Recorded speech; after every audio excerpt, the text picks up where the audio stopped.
welcome back to my channel, The Grim Reader.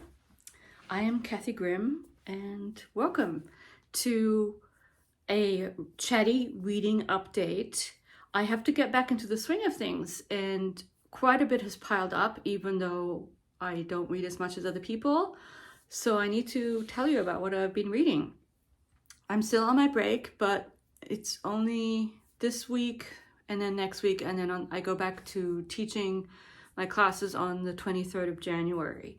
And to be honest, I'm not sure how I'll manage with the channel. On the one hand, I like doing it because it kind of gives me a sense of having something outside of my work. On the other hand, I don't want it to be too stressful.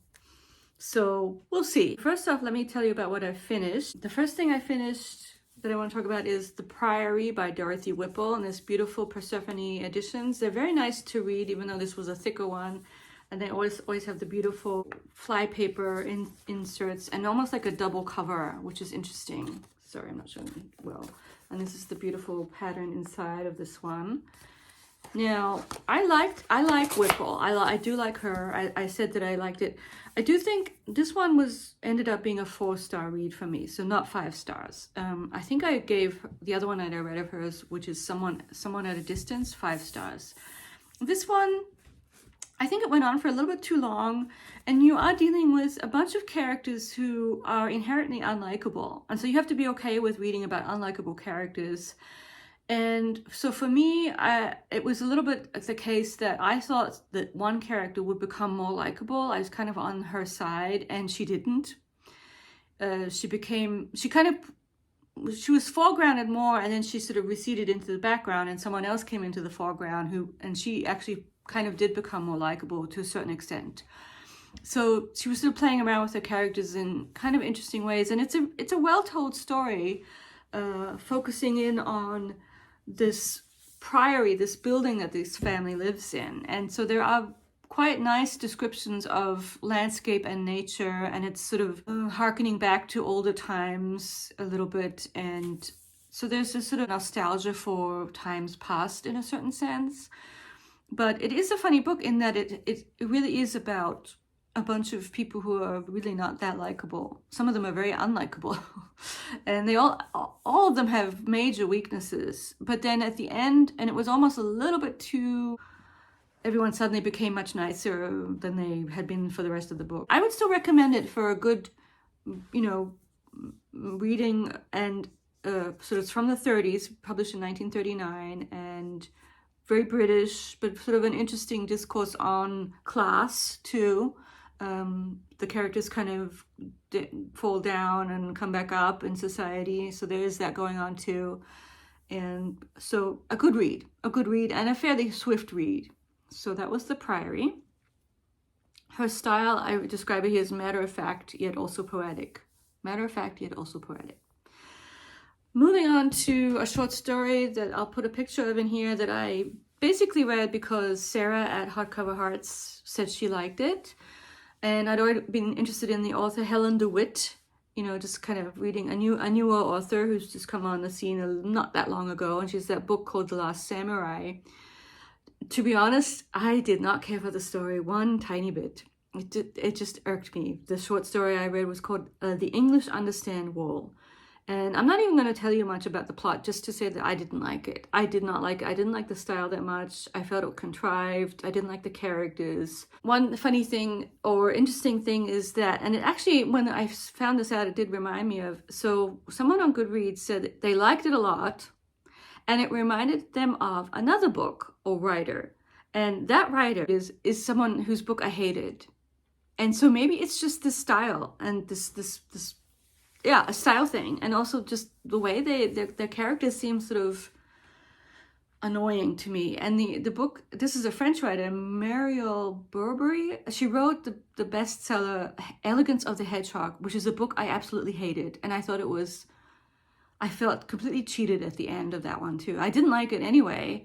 The characters, specifically the characters, I just thought they were cardboard and cliche and annoying. Yeah, it really, as you can tell, it really rubbed me the wrong way. And So this story kind of rubbed me the wrong way in the same way. So it's funny how we just kind of gravitate towards different things and against other things. But yeah, so I didn't like that short story. And it's funny how that's separate on Goodreads, so it counts as a second book. It's very short, but hey, it's published separately. So it's a very, very dreary day today. And yeah, let me show you this, just, you know, non-bookish stuff. But you know me and the stickers, I got the sticker and I think it's just so me. It's my badge. Professional overthinker. I just think it's hilarious. Anyway, moving back to the books. I've been sort of circling around a number of things. Oh, but first another book that I finished. Let me go to the ones that I've actually finished. I also finished listening to Wilkie Collins's Woman in White. Another good 4-star read, but not 5 stars. It's good gothic. It's good. It's well told. Pretty good characters. There's a glaring mistake thing at the end that I gather is because it was this was published and it was serialized and he didn't go back and fix it. Like, two major characters do something and you're like, how's that going to work? Anyway, that's all I'll say about this thing at the end because I don't want to be spoilery. And you don't want to be spoilery with this kind of book because it really is a plot-driven listen, you know, read. I listened to this and I peeked at the book, and and also I think the serialization stuff comes in too, because you can tell at the end it just kind of goes on, and it's as if you have the feeling he's having a hard time finishing his book. And I thought it was a little bit almost redundant. Some things that were it was sort of obvious that this is how things went down, and then you get told this is how things went down from new people, and you already know that that's how things must have gone down, if you catch my drift. So that I thought that was a little bit, I kind of rushed the ending a little bit because it's like, okay, what else is going to happen? So the ending was a little dissatisfying. I thought it was better in the beginning, and I think it's also just a case of it being perhaps a little bit too long. So my first Wilkie Collins, it won't be my last, but I'm not like, oh my gosh, my new favorite author. I would say he's definitely second league to people like Dickens and Trollope in my opinion. But I'm glad I read it. So some things that I've been circling around. So I thought I might go back to one of my guys, the German modernist writer Arnold Schmidt, and I have a cassette of his early works here and one of my favorite reads last year was this strange story, Entumesis, which is a strange, I don't think I ever said what the word meant. It's a strange kind of after the fact made up Greek word, which sort of means, in German they call it Hineinfühlung. So it's a type of empathy, like being able to feel into someone's experience. I really love the story, and so I was sort of thinking, well, I should continue my project, my Arnold Schmidt project, because he's such an amazing writer. But for some reason, I keep starting the next one, which in the book is Leviathan, or The Best of All Worlds. And for some reason, I'm having a hard time getting into it, which is fine. I know I will if I set my mind to it, but I'm not setting my mind to it. And then I almost thought I went to the back of the book and I fell more in with the story called Black Mirror, I think. Yep, Schwarzer Spiegel, Black Mirror, sort of like the show. And so he has this thing, a tick of his is to write like this. He'll always write, and I'll make sure I turn it around so you see it a little bit better. He always has like something in cursive there, and then the text. And another book, there's a whole novel of his that I looked at too called Stony Heart. Boy, is that a hard one. He's definitely not easy. He's definitely a modernist that you have to kind of take your time with. But Black Mirror was actually an interesting beginning because it's a dystopia. So something has happened to the world, and he's like the only person left, and it's like the last man living type situation. And I guess it takes place in his future, 1st of May 1960, and it was probably written before then. It was actually pretty good. It's this guy walking around finding people who have not survived the apocalypse, so to speak. So it's kind of dark. Yeah, it's a dystopian world, but apparently this person kind of likes being alone. He likes having the world to himself. And I haven't really gotten that far with it, but I might, at some point I might come back to Black Mirror. So tell me if you're familiar with Black Mirror. Let's see, what else was I circling around for a while? So another one definitely am interested in the new McCarthy, of course, but the one I had on my shelf is this one, which apparently is his first novel. And I started it and I liked it. I liked it better than All of the Pretty Horses, which for some reason I couldn't get along with. I don't know why. But I did like the beginning of this one better. But it has sort of been pushed aside by other reads. So I do want to get to this soon. Apparently people are like, oh, you can tell it's his first work. It's not as good. I'm like, but I like this better than All the Pretty Horses. So I guess in a way it's sometimes good that you don't know the reputation a work has. I think you can make your own judgment before you get influenced by the judgment of others. And then we come to the fact that there's a Jason from Channel of a Disappointed Man, and he lives in Taiwan, and he's a Bernhard fan, a big Thomas Bernhard fan, and he's doing a reading one Bernhard a month, I guess. And there's a Foxer group with some other people on there, Greg from Another Bibliophile Reads, and some other people. I don't know if they have channels. It's not a very, well, maybe it's getting bigger. I've only dipped into the Voxer. But anyway, he's reading Wittgenstein's Nephew this month. And I read it last year at some point. And it didn't make it quite into my top 10 even, because it's a bit of a downer. But he is also a fantastic writer. And so I'm actually kind of excited to read other things. I did dip into this a little bit again, but I thought about rereading it, but I don't think I want to reread this. I think I have something in the mail, and also I'm so terrible because I have access to not that great university library, but I do have access to a university library, and even the German department. We have there may be Bernhard books in that little library. I have to check. And then I have my local library. And yet, what do? I go buy books online. Terrible. But I like books. So I think the one that he's going to read in the February is in German. In English, it's concrete. And in German, it's Beton. Beton. B-E-T-O-N is concrete. And then I read the plot of Korrektur, which is the one that's based on something to do with Wittgenstein again, something to do with him building a house in the forest, crazy stuff. But that sounded really interesting. So my Thomas Bernhard exploration continues too, in a sort of way. See, all these things that I've kind of dipped into and thought about a lot, but I'm not really reading anything there specifically. And then we get into the last two things that I wanted to talk about here. So the thing I'm actually reading is this one. The first, so Dorothy Richardson, and I forgot to do any research, I apologize, but she was a British modernist writer. Her dates, I'm looking at the back, sorry, obviously. 1873 through 1957, began her writing career in her mid-20s, largely through the encouragement of H.G. Wells. And her big claim to fame, except it's not very famous, is a 4-volume work called Pilgrimage, which is autofictional or autobiographical. So it's a literary autobiography, but kind of changed to a certain extent. I don't know exactly, but it is based on her life.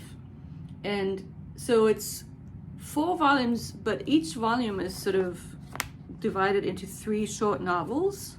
And, because I need book numbers, I'm probably going to count them as separate novels, even though they're all in here. So the first one is called Pointed Roofs. The second one is called Backwater. And then the third one is called Honeycomb.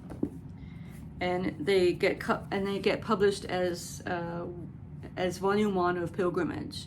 Now, what's interesting, and I'm confused by this, is if you were to see this, like me, I thought this was a Virago Modern Classics edition with the green and a painting.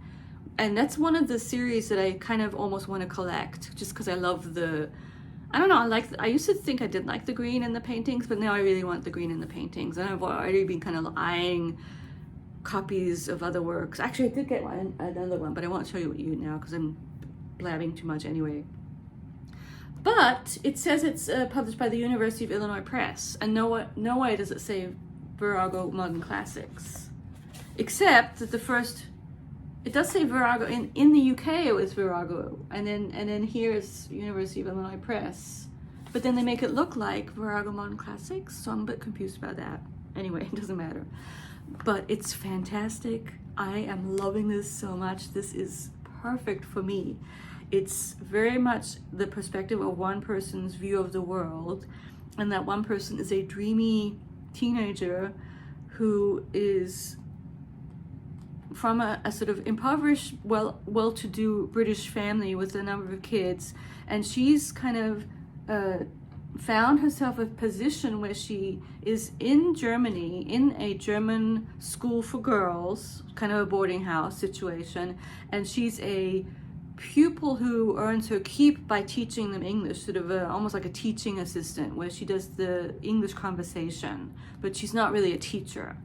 And she's part of this community, and so it's very poetic. It's very imagist. So it reminds me a lot of quite a bit of Cora Sandel. So the two, Alberta Alone and Alberta and Freedom, are the two. No, Alberta at Home. The first two. I haven't read the third one. It did remind me in terms of the style, and very much from one person's view of the world in an imagistic way, Cora Sandel, but it's less dark because she's having a good time in Germany. She really likes she was very nervous about going to Germany, but she's really enjoying herself in this space. And she's definitely kind of interested in the women around her.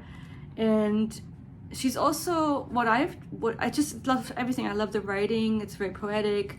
It's very sort of dreamy. She's also very, very interested in music, and she writes about music and listening to music and the way it transports her in a beautiful way. So it's poetic.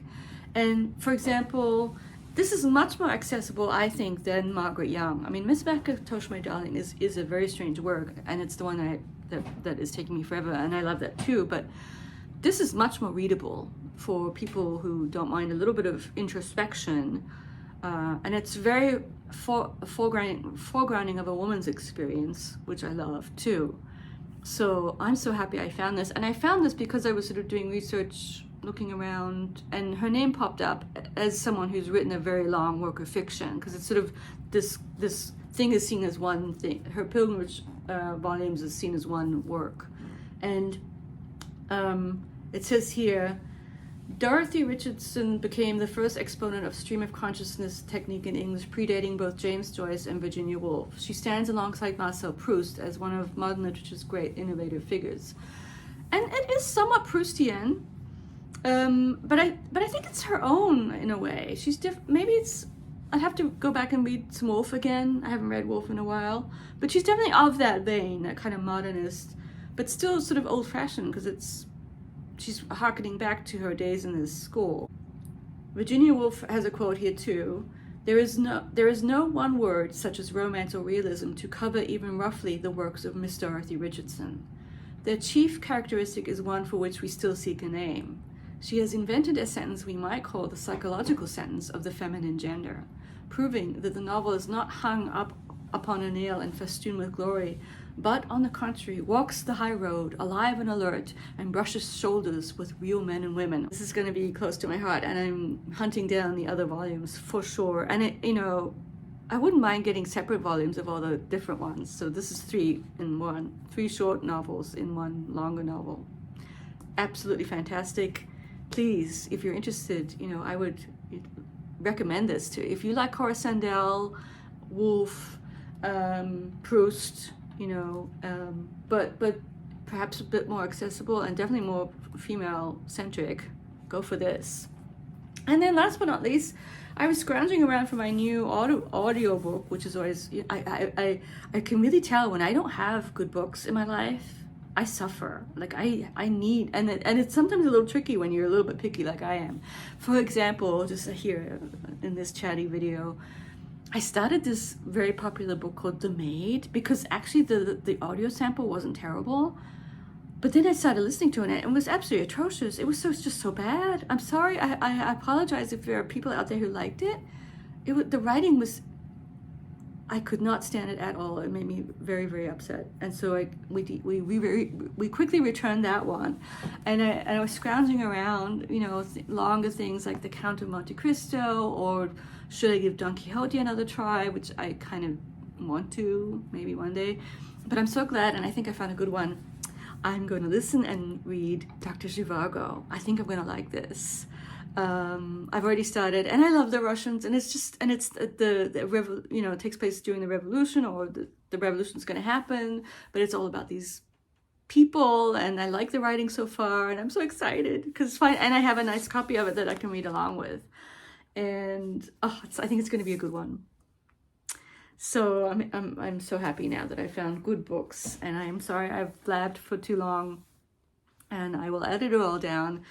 Let me know what you think of my books. In terms of the channel, we're gonna just do chatty reading updates, and I don't think I'm gonna hold myself to a strict schedule because it doesn't really matter. People just respond when they respond, and I know that it's nice. I mean, I enjoy seeing people's weekly updates, but just in terms of my reading, weekly updates are good because then if you don't do it, things add up. You can see here I have a lot going on, even for me. But on the other hand, I just don't know if it's feasible. Anyway, I will be seeing you at some point, and thank you all for watching, and I hope everyone's doing well. All for now. Bye.